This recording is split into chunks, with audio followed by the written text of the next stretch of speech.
आतापर्यंत अपडेट असा आहे की आम्ही हैदराबादवरून निघालो, दिल्लीमध्ये आलो. आता दिल्लीमध्ये येऊन करायचं काय, तर फायनल झालं की वृंदावनला जायचंय. दिल्लीमध्ये पोहोचलो त्यावेळेस कळत नव्हतं काय करायचं, कुठं जायचं. अनोळखी शहर, इतकं मोठं शहर.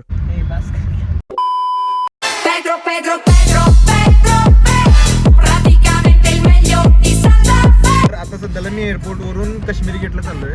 त्यात मी अकबर रोडवरतून जातोय. जस्ट आम्ही इतके वेळ झालं गडकरी साहेबांबद्दल बोलत होतो आणि जस्ट आता आम्ही त्यांच्या घराच्या बाहेर, म्हणजे त्यांचं जे मंत्री निवास असते त्या मंत्री निवासाच्या बाहेर आम्ही आहोत.